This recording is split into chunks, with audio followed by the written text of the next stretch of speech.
ጨፍሬ ጨርሼ ይችን ዓለም በደንብ ሳረጅ እስልምና ብቀበልስ? አሁን ብዙ ጊዜ መቼ እንደምትሞቺ ቀኑን ንገሪኝና መለስልሻለሁ። እሱን ጥያቄ መቼ እንደምትሞቺ ታውቂያለሽ? አይስማ ዛሬ ማደሬንም አላውቅም። ይኸውላችሁ እኛ ሰዎች ስንባል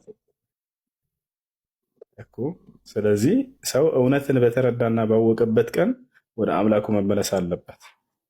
ሰዎች በራሳቸው አትቀልዱ። እዚህ ዓለም የተፈጠራችሁት ዝም ብላችሁ በከንቱ አይደለም። ህይወታችሁን ሙከራ አድርጓት። ለትልቅ ዓላማ ነው የተፈጠራችሁት። ከሞት በኋላ ትልቅ ድግስ አለባችሁ። ወይ የዘላለም ገሃነም አለ፣ ወይ የዘላለም ገነት አለላችሁ። ይህን በደንብ ታውቃላችሁ። ሙስሊሞችም ክርስቲያኖች፣ ነቢያቶቹ ይህን እንዳስተማሩ ሁላችሁ ታውቃላችሁ።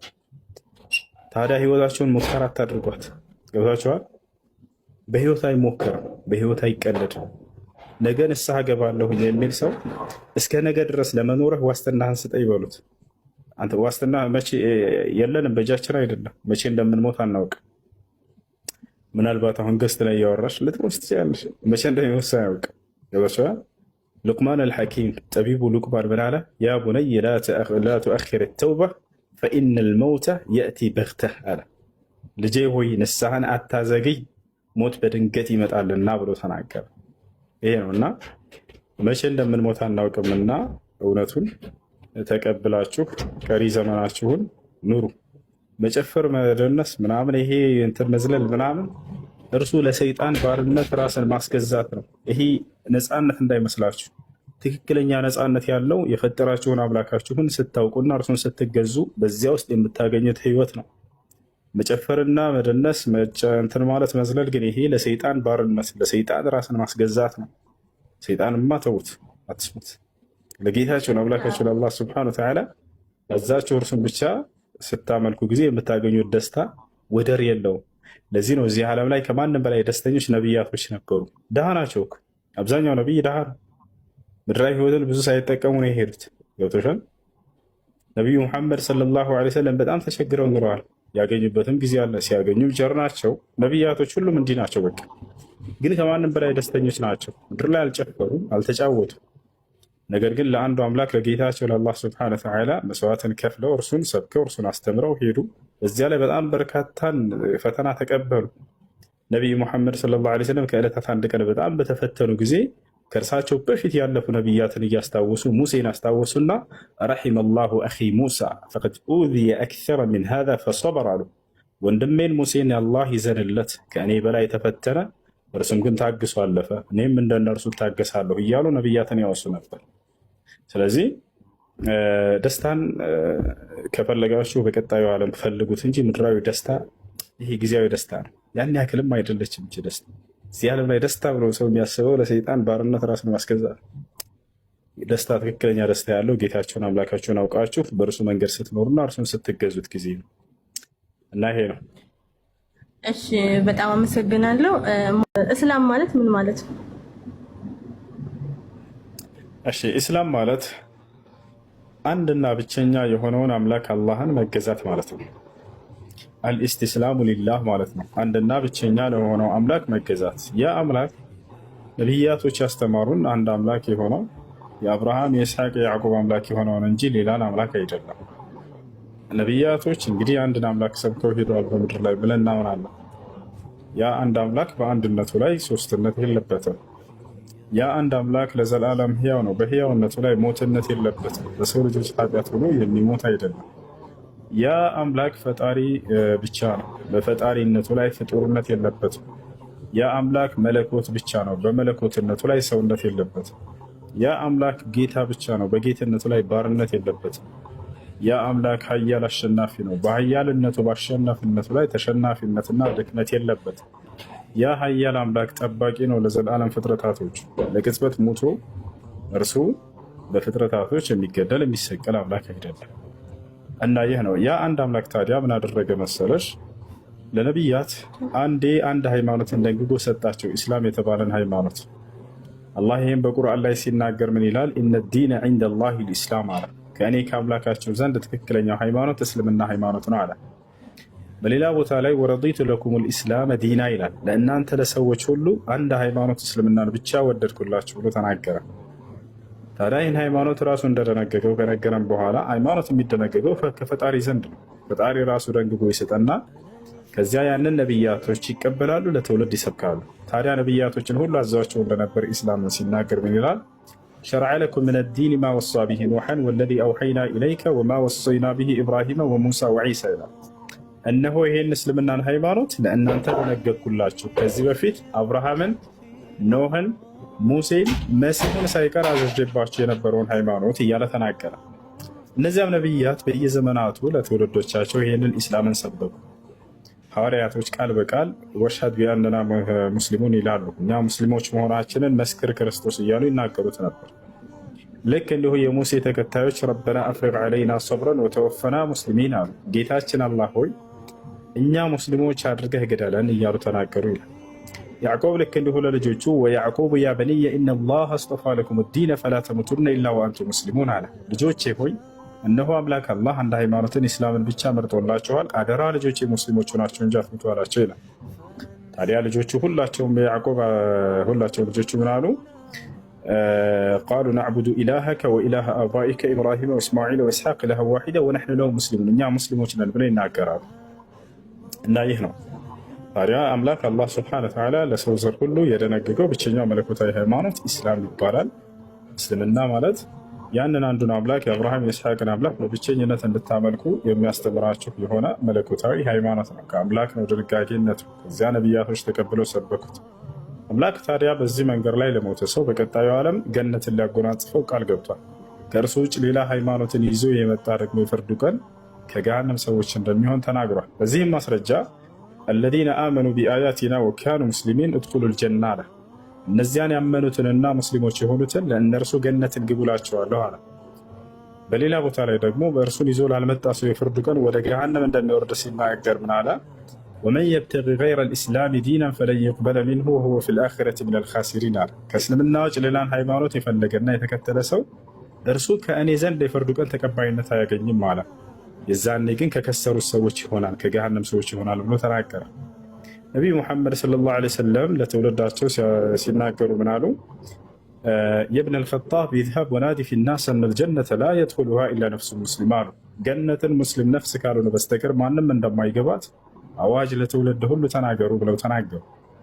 እና ይህ ነው ኢስላም ማለት። አምላክ በነቢያት በኩል ለሰው ዘር ሁሉ ይከተሉት ዘንድ የደነገገው ብቸኛው መለኮታዊ ሃይማኖት ነው። እርሱን በጣም አመሰግኖታለሁ። ሌላው ጥያቄ ደግሞ አሁን ለምሳሌ እኔ ክርስትና እምነት ተከታይ ነኝ፣ ኦርቶዶክስ ማለት ነው። እኔ አሁን ሙስሊም ብሆን ቀጥታ ገነት ነው ወይስ ጀነት ነው የሚባለው? ጀነት ነው የምገባው? ጥያቄ የለብኝም። አላህ ሱብሓነሁ ወተዓላ ሙስሊም የሆኑትን ገነት ሊያስገባቸው ቃል ገብቷል። እርሱ ሙስሊም ማለት አንድና ብቸኛ የሆነውን አምላክ የታዘዘ ወይም እርሱም በብቸኝነት የተገዛ ሰው ነው። አላህ ሙስሊም ለሆኑት ሰዎች ገነትን ላስገባቸው ብሎ ቃል ገብቷል። አማኞች መዳናቸውን ምንም ጥርጥር የለባቸውም፣ እርግጠኛ ሆነው ነው የሚኖሩት። አላህ በቁርአን ላይ ምን የሚል ምዕራፍ አውርዷል መሰለሽ? ሱረቱል ሙእሚኑን ይላል። የምእመናኖች ምዕራፍ ማለት ነው። የመጀመሪያው አንቀጽ ላይ ታዲያ ምን የሚል እናገኛለን ከተባለ ቀድ አፍለሐል ሙእሚኑን ይላል። አማኞች በእርግጥም ዳኑ ይላል። መዳናቸውን እርግጠኛ ሆነው ነው እዚህ እየኖሩ ያሉት። ምናልባት ነገ የፍርዱ ቀን እንዳው ላልድን እችላለሁ ወይ ምናምን ላላላ በትክክል እንደሚድኑ አላህ ሱብሓነሁ ወተዓላ ቃል በቃል አረጋግጦላቸው የሚኖሩበትን ሃይማኖት ነው የሰጣቸው። ውስጣቸው እረፍ ብሎበት፣ ውስጣቸው ተረጋግቶበት አምላክ ራሱ የደነገገውን ሃይማኖት ነቢያቶች የሰበኩትን ሃይማኖት እንደሆነ የሚከተሉት እርግጠኛ ሆነው ነው የሚኖሩበት። እሺ አመሰግናለሁ። ኮሜንቶች እኔ እኮ አንቱ ያልኩት ከኔ የበለጠ በእውቀት ስለሚበልጡኝ ነው አንቱ ምለው። ካጠፎ በጣም ይቅርታ። አይ አንቱ አትበይ ያሉኝ ነው እንግዲህ አላውቅም አይደል? እንደዛ ነው የሚባለው ማለት ከኛ የበለጠ እውቀት ያላቸው ሰዎችን አንቱ ነው የምንለው። እኔ ባደኩበት ማህበረሰብ እሱ አያሳስብሽ፣ ልጆች እነሱ አያሳስባችሁ። እሱ ሳይሆን አሁን ሀሳቡ ላይ ትኩረት አድርጉ። ኦኬ ሌላው ደግሞ አሁን ለምሳሌ እኔ 29 ዓመቴ ነው እንግዲህ እስከ 29 ዓመቴ መቼም ፍጹም ነኝ አይደለም። እስካሁን ብዙ ነገር ሰርቻለሁ ይመስለኛል። እንዴት ነው ጀነት ልገባ የምችለው? እንዴት እስካሁን ጥፋት ጥያቄ የለብኝም። በጣም ጥሩ ጥያቄ። አንድ ሰው ወደ እስልምና ሃይማኖት ሲመጣ ጊዜ አምላክ አላህ ሱብሓነሁ ወተዓላ ለዚህ ሰው መጀመሪያ የሚያደርግለት አቀባበል ያለፈ ኃጢአትን ሁሉ በመሰረይ ነው ወይም ይቅር በማለት ነው። አምላክ ወደ እርሱ በምትመለሱ ጊዜ የእዝነት አምላክ ነው፣ የርህራሄ አምላክ ነው፣ የምህረት አምላክ ነው፣ ንስሐን ተቀባይ የሆነ አምላክ ነው። ወደ እርሱ የሚመለሱ ባሪያዎችን በምህረት ነው የሚቀበላቸው። የሚሰልም ሰው ባጭሩ ያለፈ ስህተቱ ኃጢአቱ ሁሉ ይማርለታል፣ ይሰረይለታል። ማስረጃ ቃለ ሱብሓነሁ ወተዓላ ፊ ሱረቲል አንፋል ቁል ሊለዚነ ከፈሩ ኢየንተሁ ይግፈር ለሁም ማ ቀድ ሰለፍ ወኢን የዑዱ ፈቀድ መደት ሱነቱል አወሊን። በሱረቱል አንፋል ላይ አላህ ሲናገር ምን አለ? ሙሐመድ ሆይ ለእነዚያ ለካዱት ሰዎች እንዲህ በላቸው ከክህደታቸው ቢቆጠቡና ወደ እኔ ቢመለሱ ያለፈ ኃጢአታቸውን ሁሉ እምርላቸዋለሁ በላቸው አለ። ልክ ከእናቱ ሆድ እንደወጣ ሕፃን ያለምንም ኃጢአት ሆኖ ነው በኢስላም የሚገባው። ነቢዩ ሙሐመድ ሰለላሁ ዐለይሂ ወሰለም ታዲያ ሐዲስ ላይ ይህን ሲናገሩ ምን አሉ? አልኢስላም የጅቡ ማ ቀብለሁ አሉ። እስልምና ከእርሱ በፊት ያለን ኃጢአት ያስተሰርያል አሉ። በማለት ሰውየው ሲሰልም ጊዜ ያለፈ ኃጢአቱ ሁሉ ይማርለታል ማለት ነው። በሌላ ሐዲስ ላይ ነቢ ሰለላሁ ዐለይሂ ወሰለም ሲናገሩ ምን አሉ? አተውበቱ ተጅቡ ማ ቀብለሃ አሉ። ንስሐ ያለፈን ኃጢአት ታስተሰርያለች አሉ። በማለት ሰውየው ሲሰልም ጊዜ ወደ አላህ ሱብሓነሁ ወተዓላ ሲመለስ ያለፈ ኃጢአቱ ሁሉ ይማርለታል፣ ያለምንም ኃጢአት ንጹሕ ሆኖ ወደ ኢስላም ይገባል ማለት ነው። ኦኬ አመሰግናለሁ በጣም። አዳም ህፃን ሆኖ አይደለም የተፈጠረው፣ ትልቅ ሰው ሆኖ ነው አይደል የተፈጠረው? ስለዚህ የማደግን ፕሮሰስ የኔ ሀሳብን መሰል አሁን ስታወራ የመጣልኝ ጥያቄ ከህፃንነት አንድ ሰው ሲያድግ እንደ ሰው ለምሳሌ እሳት እንደሚጎዳው ያያል፣ የነገሮችን ኮንሲኩዌንስ ያያል። አዳም ግን ያ ፕሮሰስ አላለፈም አይደለ? አደም ዓለይሂ ሰላም ህፃን ነው አይደለም የተፈጠረ። ነቢያችን ሰለላሁ ዐለይሂ ወሰለም ተናግረዋል። የ33 ዓመት ሰው ሆኖ ነው የገባው። በዚያ መልኩ ነው ገነት የገባው። የድኹሉ አህሉል ጀነት አልጀና ዐላ ጡል አቢኢሂም አደም 60 ዚራዕን አሉ ወሁም አብናእ 33 አሉ። የገነት ሰዎች ወደ ገነት ይገባሉ በአዳም ቁመት 60 ክንድ ሆኖ ወይም 30 ሜትር ሆኖ፣ በሌላ ሐዲስ ላይ ደግሞ 33 ዓመት ሆኖ ይገባሉ ብለው ተናገሩ። ስለዚህ አደም ዓለይሂ ሰላም በዛ እድሜው እንጂ ህፃን ሆኖ እያደገ እዚያ አይደለም። ወዲያው እንደፈጠረው ነው አላህ ሱብሓነሁ ወተዓላ ሔዋንን ከግራ ጎኑ ፈጠራት፣ ማነው ከጎኑ ፈጠራትና ሚስት አደረገለት። እንግዲህ አንድ ሰው ሲፈጠር ጊዜ ወዲያው ሚስት ሊሆን አይችልም። ነገር ግን አደም ዓለይሂ ሰላም በ33 ዓመት ተፈጠረ። ሐዋም ልክ እንዲሁ ከዚያም ወዲያው ነው ባልና ሚስት እንዲሆኑ ያደረጋቸው። አየሽ፣ የሆነ መጽሐፍ ላስቲክ እያነበብኩ ነበር፣ ተፍሲር አልኩ ኢብን ከቲር ነው መሰለኝ እንትን የሚል ስቶሪስ ኦፍ ዘ ፕሮፌትስ የሚለው ላይ መጀመሪያ ስለ አዳም ሲጀምር በጣም ነበር የገረመኝና ምን አለ? አዳም ተፈጥሮ ጭቃ ሆኖ ያው አዳም ከአፈር እና ከተለያየ ነገር ስለተፈጠረ እና ኢብሊስ ሲያልፍ እንደዚህ ነካ አርጎት ያውቃል ምናምን ነገር ሲል ግራ ገባኝ። እዛ እውነት ነው እሱ ላይክ ሲያልፉ ያዩት ነበር አይደል ነገር እንደዛ ይባላል። ከተፈጠረ በኋላ አዳም ገና ነፍስ ሳይዘራበት ሰው ተደርጎ ሳይሰራ ከጭቃ እንደተሰራ ደረቅ ብሎ ልክ እንደ ሸክላ አይደለ? ልክ እንደዛ ባለበት ሁኔታ هذا لعله خلقه الله سبحانه وتعالى لأمر عظيم ይሉ ነበር መላእክቶች። ምናልባት ይህን አምላክ አላህ እኮ ለትልቅ ዓላማ ፈጥሮት ሊሆን ይችላል ብለው በአላህ ላይ መልካም ጥርጣሬ ያሳድረው ያድራሉ። ሰይጣን በዚያ እያለፈ ፈካለ ይضرቡ መታ እያደረገ ይህ ደካማ ነው በእርሱ ላይ ኃጢአትን ለማስገባትም ይከብዳኝ ነገር አይደለም እያለ ይፎክርበት እንደነበር ተነግሯል። ነገር ግን من ناحية الحديث لا أعلم له أصلا.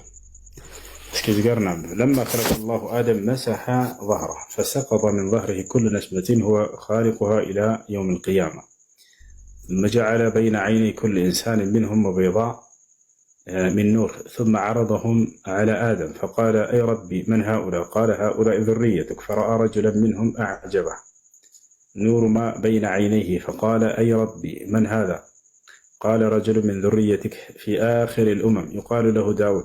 قال أي ربي كم عمره؟ قال 60 سنة. قال فزده من عمري 40 سنة. قال إذن يكتب ويختم ولا يبدل. فلما انقضى عمر آدم جاء ملك الموت فقال أولم يبق من عمري 40 سنة؟ قال أولم تعطها لابنك داود؟ فجحد آدم فجحده ذريته، ونسي آدم فنسيه ذريته، وخطئ آدم فخطئت ذريته.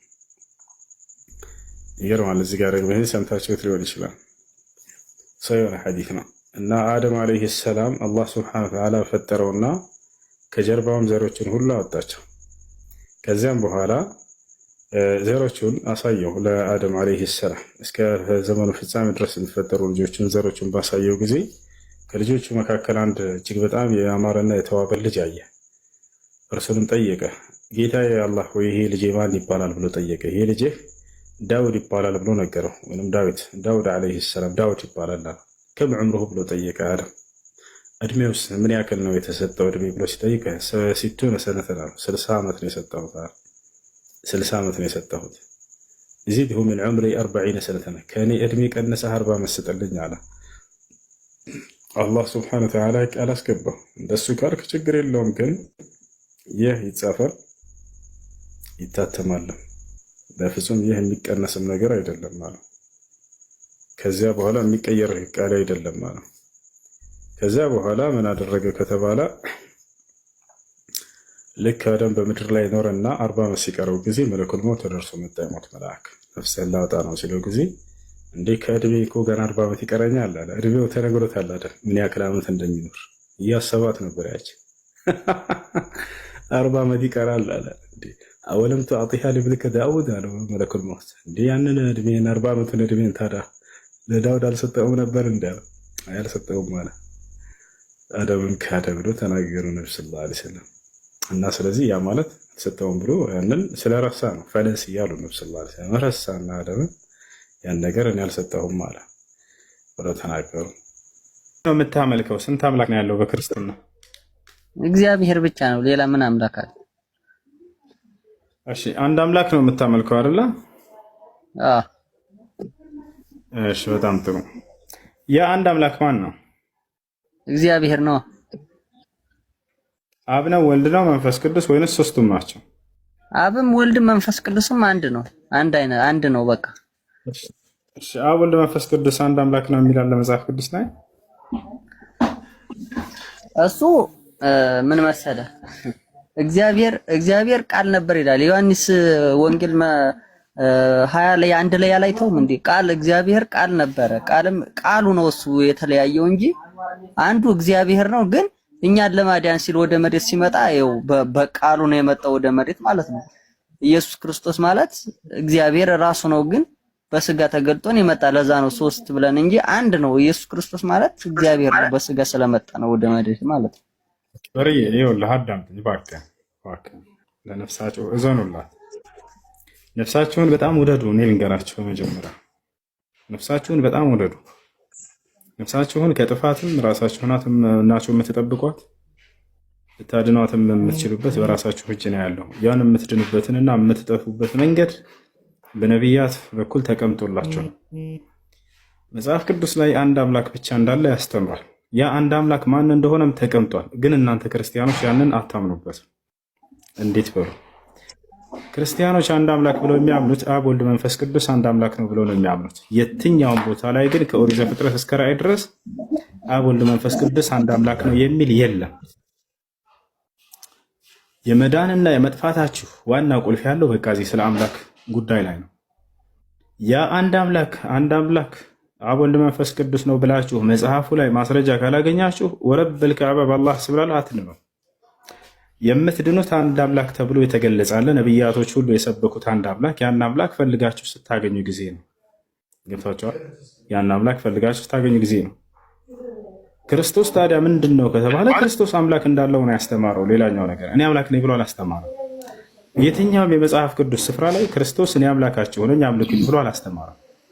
ይልቁንስ አምላክ እንዳለው ነው ያስተማረው። እናንተ ደግሞ የናታምኑ አይ ራሱ አምላክ ነው ብላችሁ ነው የምታምኑት።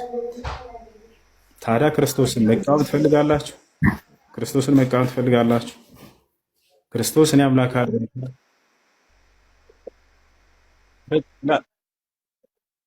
ላስረዳ እሱን ምን ማለት እንደሆነ። የዘላለም ሕይወት ማለት እውቀት ማለት ነው፣ ሌላ አይደለም። እና እንዴት እንደሆነ ክርስቶስ የተናገረውን ላሳየህ። የምትሰሙት ትምህርቴ የዘላለም ሕይወት ነው እያለ ይናገራል። የምትሰሙት ትምህርቴ መንፈስ ነው እያለ ይናገራል። የዘላለም ሕይወት እሰጥሃለሁ የሚሰጠው ያንን እውቀት ያስተምርሃል፣ ትምህርቱን ማለት ነው። የዘላለማዊ ሕይወት የተባለው እውቀት እንደሆነ ላሳይሃል። ያም እውቀት ስለምን አይነት እውቀት ነው ከተባለ ስለ አንዱ አምላክ ነው። ክርስቶስ ዮሐንስ ወንጌል ምዕራፍ 17 ቁጥር 3 ላይ ወደ ሰማይ ቀጥ ብሎ አባት ሆይ አንድና ብቸኛ እውነተኛ አምላክ አንተን የላከውንም ኢየሱስ ክርስቶስን ያውቁ ዘንድ ይህች ነች የዘላለማዊ ሕይወት አለ። ምንድነች የዘላለማዊ ሕይወት? አንድና ብቸኛ እውነተኛ አምላክ ብሎ የገለጸውን ማመን እንደ አምላክ ብቸኛ እንደሆነ አንድ ብቻ እንደሆነ እንዲሁም ክርስቶስ የዛ የአንዱ አምላክ መልእክተኛ ነው ብሎ ማመን፣ ነቢይ ነው ብሎ ማመን፣ ያ ነው የዘላለማዊ ሕይወት ማለት። ይህን ክርስቶስ ይሰጣል ወይ ከተባለ አዎ ይሰጣል፣ ያስተምራል ማለት ነው። ይሄ እውቀት የዘላለማዊ ሕይወት ነው አለ። ያን እውቀት ማን ነው የሚሰጠው? ክርስቶስ ነው የሚሰጠው። ይሄ ለእስራኤል ወገን በተላከበት ዘመን ከእርሱ እንጂ ከማንም አያገኝም ነበር ይህን እውቀት።